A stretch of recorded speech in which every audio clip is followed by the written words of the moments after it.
Welcome to the Interlagos Bumping Cars post-race GP review. Interlagos, what a legend you are, and oh my god, what a banger of a race it was. The race basically gave me 3 major heart attacks, and I'm going to talk about all of my heart attacks in detail today. We are going to be talking about the Piastri, Antonelli and Charles Leclerc unfortunate drama. Was it really Piastri's fault?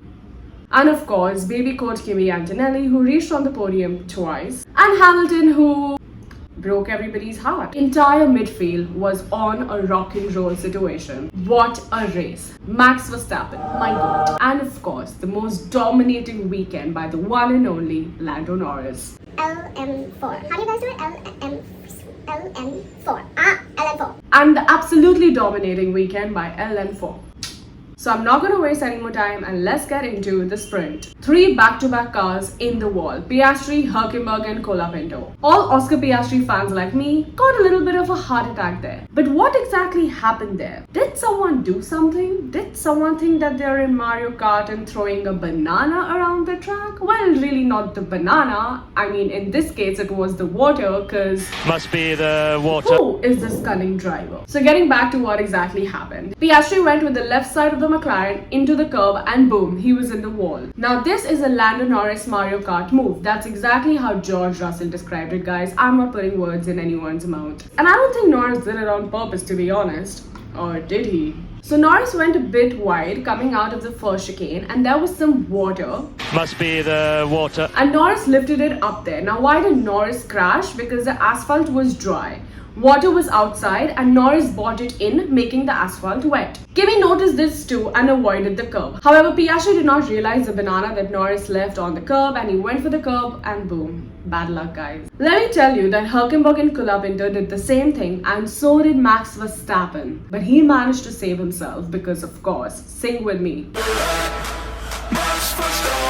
So yes, that was my heart attack number 1 incident. Sadly, Oscar Piastri had a DNF, which is a major loss of points. Lando Norris won the sprint, followed by Kimi Antonelli, and it was spectacular. But Jesus Christ, we need to talk about the horrendous Colapinto crash that happened in the sprint race. It was heart attack number 2. Bortoleto had a crazy crash at the end of the sprint when he was trying to attack Albon. He was basically behind Alex and he wanted to dive on the inside so that Albon does not have the time to see that Gabriel Bortoleto is actually coming and he doesn't have the time to close the door and Gabriel Bortoleto makes his move. But we need to realize that the time when Gabriel Bortoleto was making this move, his DRS was open. So he had to manually close his DRS to make the move, which he did not. And because of the wet and the start of the braking, which unloads the rear end, he lost control straight into the wall and bounced off. I don't know if you saw the replays, but oh my god, I saw a lot of replays and that crash was very pathetic. The car was basically destroyed and the steering column broke. Luckily, he was okay, but the qualifying was in 3 hours and it basically ruined his whole weekend. The crash was very scary. Now coming to day 2, which is the qualifying day, and if you know me, you know that I'm a Max Verstappen fan, so the qualifying was basically my heart attack number 3.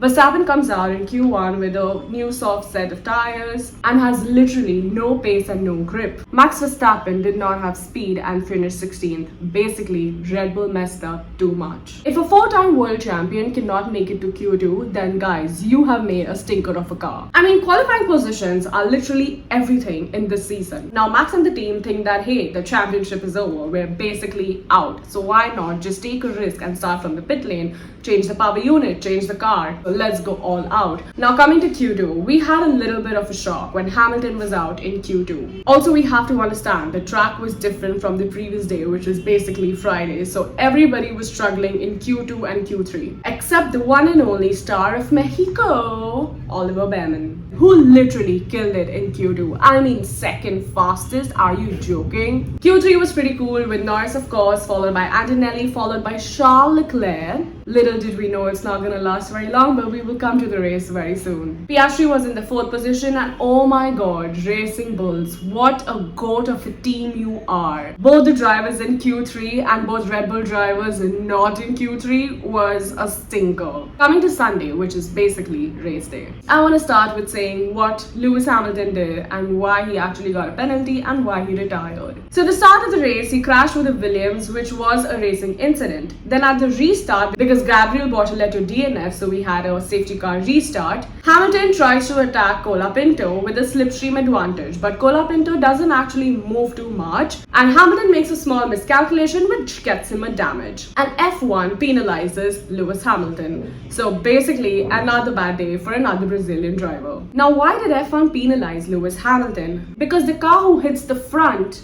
gets a penalty, and then Lewis Hamilton starts complaining about how his car is literally undrivable, and I was waiting for him to retire from this race. Ferrari decides that, hey, let's not retire right now because we're gonna get a 10-second penalty, so let's serve the penalty and then we can retire him so that he does not have to serve the penalty in Las Vegas. Literally the only strategy or like a move that Ferrari had to make throughout the race. Because what the hell happened with Charles Leclerc? Why is he the most unluckiest driver on the grid? I fail to understand. But we will come to that spicy one towards the end of the video. Actually, no, I'm going to get into it right now because I'm so excited to discuss it with you guys. Piastri, Antonelli and Charles Leclerc. Let's get into the detail of what the happened there. Charles said that Antonelli was also in mistake for the incident and the whole thing is not on Piastri. Is that a true statement? I have studied a lot about this. I have seen a lot of replays, I have done onboards, and I have come up with my own speculation. Like I'm someone who knows a lot of Formula 1, but I think I have killed it with this one. So Oscar Piastri got a very heavy 10-second penalty, which has, by the way, cost him the championship as well. So we can forget about it. I'm a heartbroken Oscar Piastri fan. So there's a safety car restart. It's Lando Norris, Kimi Antonelli, Charles Leclerc and Oscar Piastri. Kimi Antonelli has a bad start and Charles comes alongside him on the outside. Piastri sees a door on the inside and comes almost alongside Kimi Antonelli. This is, by the way, before the braking. Charles brakes hard and wants to stay out of trouble, so he moves wide. Antonelli on the other side does the long brake and closes the door on Oscar Piastri. At this point, Piastri has a space of a car and nothing more. He locks the left front wheel, grazes Kimi, and Kimi crashes into Charles Leclerc. And with that, Charles Leclerc, his car and his tire are out of the race. Now, why did the stewards penalize Oscar Piastri? If the attacker, in this case Piastri, has control over the car and does not have the apex, the attacker is penalized. I mean, Piastri locked up, so he actually didn't have any control over the car. He is fighting for championship and he's correct to go for the space. And Ayrton Senna has said that if a driver sees space and does not go for it, then is he really even a driver? So Oscar Piastri did what he was actually supposed to do. And honestly, I saw a lot of onboards. There was a little bump there and he locked the wheel. This is normal. It's basically just bad luck. Kimi had a lot of space on the right, but he decided not to exploit that race but close the door on Oscar Piastri, right to the edge. Piastri has nowhere to go. He was also on the white line, by the way. So basically, Kimi Antonelli blocked him on the bump where this exactly happened. This is where I have learned that Oscar Piastri is not going to be champion anymore. But honorary mention to Kimi Antonelli, who literally kept Max Verstappen and Lando Norris on their toes, well, in this case on their tires, throughout the race. Lando Norris was definitely in a little bit of pressure. Max Verstappen was chasing Kimi Antonelli. Maybe a few more laps and he would have taken over Kimi Antonelli, but Kimi Antonelli defended very well. I mean, you have Max Verstappen behind you. Kimi Antonelli has shown that he's finally here. He's basically Rookie of the Year. Though for me, Rookie of the Year is Hadjar and then Behrman, but Kimi Antonelli wants to win the Rookie of the Year award, so this is his moment of glory. And of course, he's only 19 in a Mercedes alongside George Russell, who is a little over smart. But Kimi Antonelli in Interlagos was smoking hot. Which also makes me think, by the way, that if Max Verstappen replaces George Russell in Mercedes in 2027, how the hell is Toto going to handle this situation where Kimi Antonelli obviously wants to be champion alongside Max Verstappen? We know how Red Bull second driver situation has been. What I think should happen is that Max Verstappen should make his own team in Formula 1 and drive alongside Checo or maybe Daniel Ricciardo. That would be insane. Like, those two drivers were just perfect alongside Max Verstappen. Amazing chemistry as well. Just the best. But I'm not going to talk about that right now because I have a lot of other things to discuss. Lando Norris is at 390 points, who has been performing exceptionally well since Singapore. I mean, he's driving fabulous. What has gotten into Lando Norris? Lando Norris is going to be LN1, and maybe I'm not ready for that, but I guess he's deserving because he's been great. I mean, it's in a McLaren, and though I feel that if Alonso, Hamilton or Max Verstappen had the McLaren, then the championship would be over by now. But anyway, Oscar Piastri is at 366 points. Something has dipped in his performance. I'm not saying that McLaren has sabotaged his car, but something has gone wrong and I don't know what it is. I mean, he's fast on the hard and medium, but slow on the soft tires. Maybe I have to tell myself that he's not ready to be champion yet. I mean, I like him since junior Formula and I was very excited to see him in Formula 1. I thought that he would really fight it out with Max Verstappen, which he did in the start of the season. But pressure has got onto him, the team dynamics have gotten to him, and suddenly that man has dipped down. And how? I guess he's not ready yet. Max Verstappen is at 341 points, and now this entire segment is just about how great Max Verstappen was in São Paulo. You guys thought that I'm not gonna talk about Max Verstappen literally starting from the pit with the puncture and ending on the podium.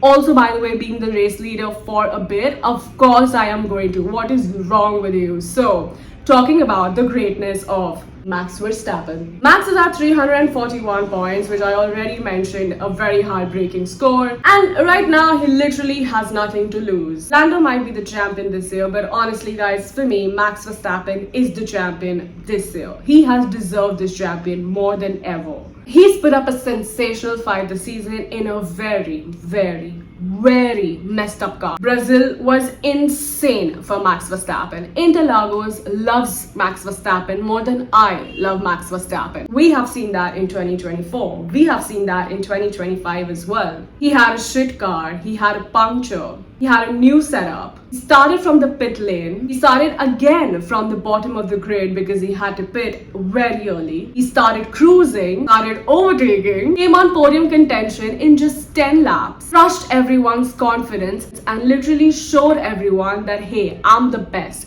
Trust me, I've got so many messages on my Instagram where people have sent me stuff like, we don't even like Max Verstappen, but this season we have a lot of respect for him.